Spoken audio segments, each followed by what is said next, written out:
Welcome back to Living Passionately with Pat Brown. If this is your first time tuning in, thank you so much for watching us. I hope that you do find something that inspires you, motivate, and encourage you to like, share, and subscribe to this channel. This week, I have the pleasure of interviewing Mohammad Qahtani. Mohammad was the Toastmasters International Best Speaker Champion in 2015. He has now gone on to be an international speaker and coach. He also has now traveled to over 40 countries and spoken at over 1,000 events.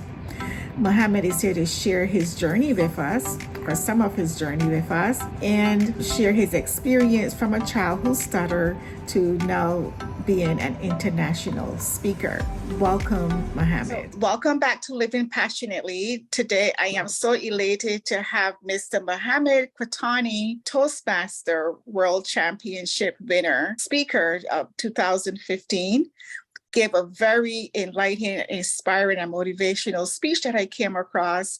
And I reached out to Mohammad via LinkedIn, and he was so graceful to agree to allow me to interview him.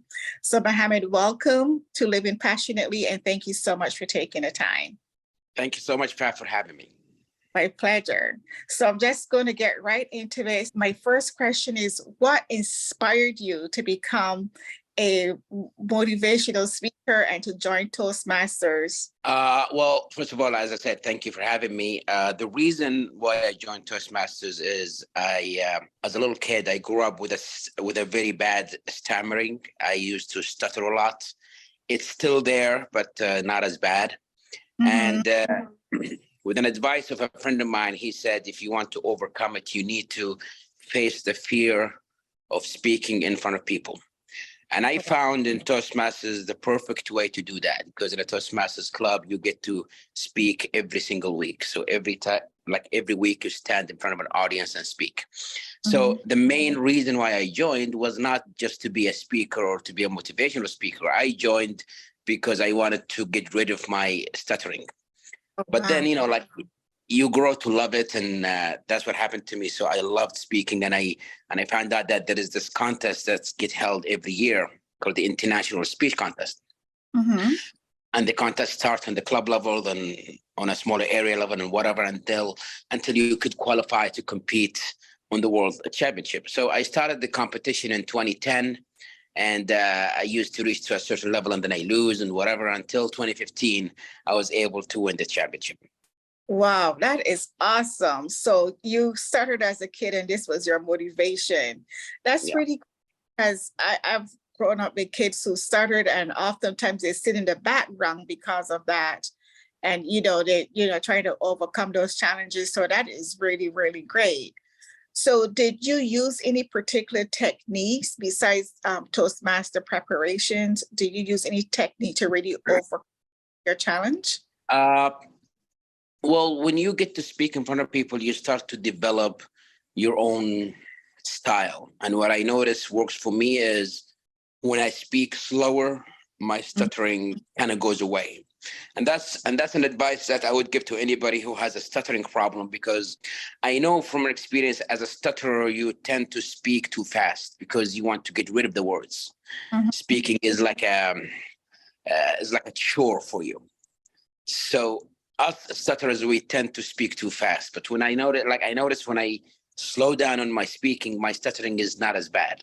So for any stutterers out there who's listening, always remind yourself, when I speak, I need to slow down my tone. And you will notice when you do that, often it becomes your new tone of speaking, and you will notice the stuttering will hopefully go less and less. Okay, that's great advice. So slow down if you stutter. Okay, great. And do you ever have nervousness now, or did you in the past? How did you overcome that? Now, for those people who have nervousness or anxiety when speaking in front of people, I'm here to tell you that would never go away. Okay. Even to this day, I've done more than 1,000 events. I've spoken in more than 40 countries. But every time I stand in front of people and speak, that anxiety and that fear is still there. However, the option is yours. what to do with this fear. Mm-hmm. You want it to be an obstacle, or do you want it to be something that pushes you forward? I'll give you an example. Imagine you're doing skydiving and Mm-hmm. you're on the plane and you're standing at the edge ready to jump, and you see that really, really deep jump in front of you. Are Mm-hmm. you scared? Of course you are. Right. But the option is yours. You might think, nope, I'm not going to do this, and step back. Or you might say, and then push yourself forward. Right. But the fear is always there. It's your choice what to do with it. Do you want it to be an obstacle that stops you from achieving your dreams? Or do you want it to be a motive? Because when you do something that scares you, there is the adrenaline and all of that stuff. And usually it's only first 5-10 seconds. And after that, everything is smooth and breezy. So Oh, yes, I still get nervous every time I go on stage, but I've learned how to handle it and how to tame it to my advantage.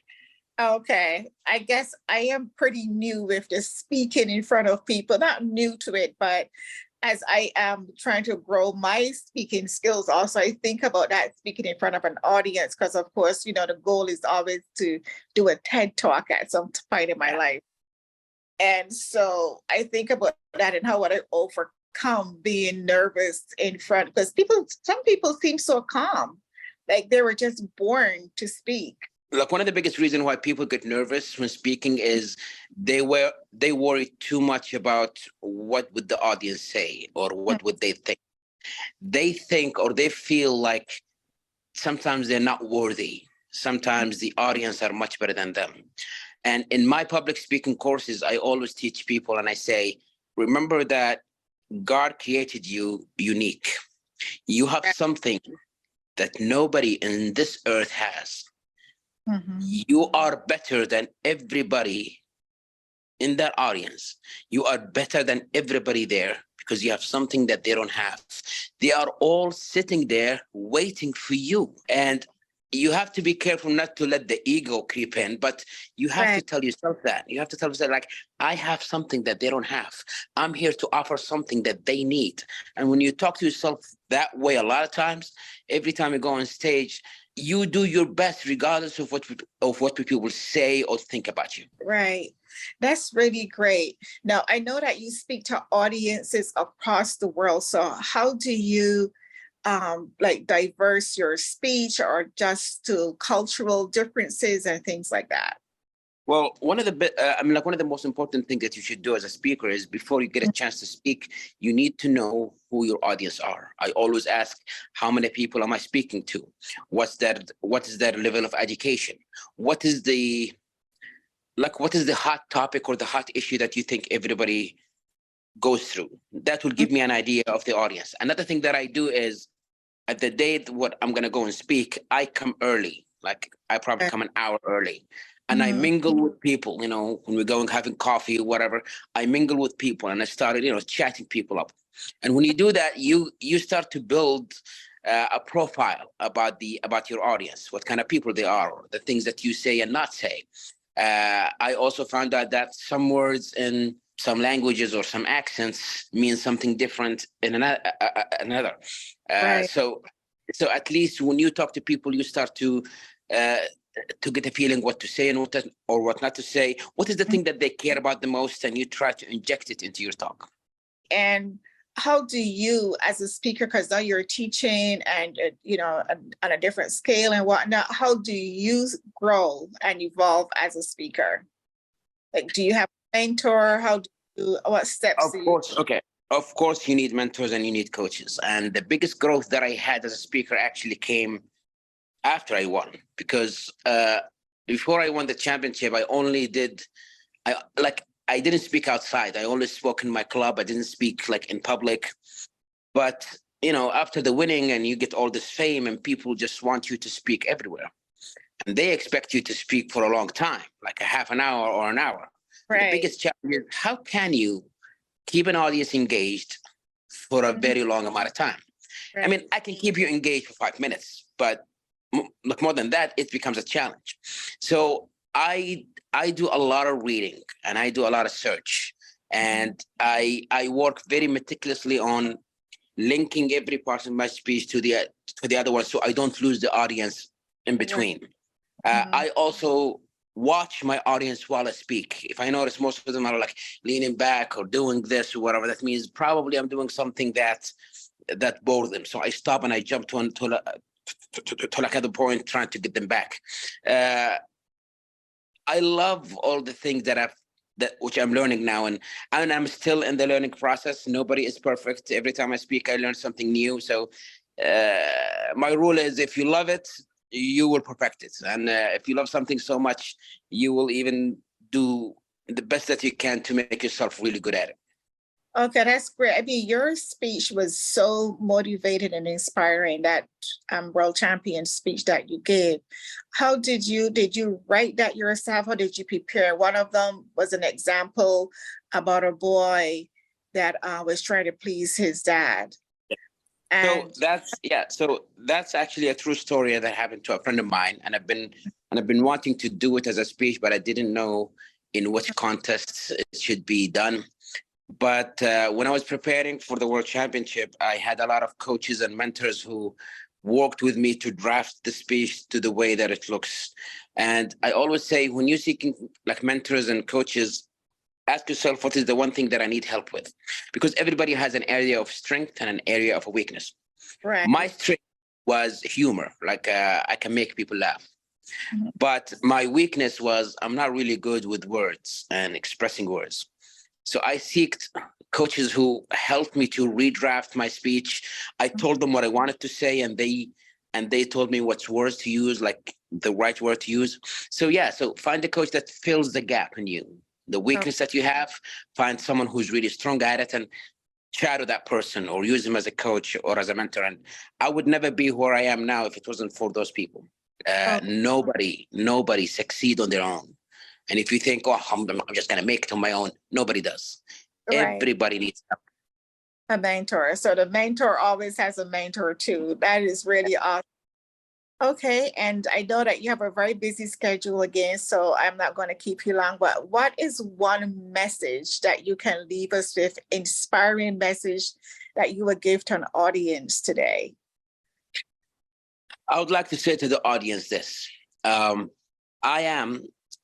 Even to this day, I still stutter. I'm not really good in speaking. And yet, I won as the best speaker in the world. This is not a brag. This is just a testament that impossible does not exist. Impossible does not exist. I want everybody to go back to your hopes and dreams, your goals when you were young that somebody crushed and said, this cannot be done. And tell yourself, if a person who couldn't speak can do this, then I probably can do anything. And you can. Now, as I said, nobody makes it from the first time. You're gonna fall once and twice and 3 times and 10 times. You're gonna have moments when you feel like this is rock bottom. You're gonna have moments when you're crying in the shower thinking why I didn't make it. But every time you don't make it, it's not a failure.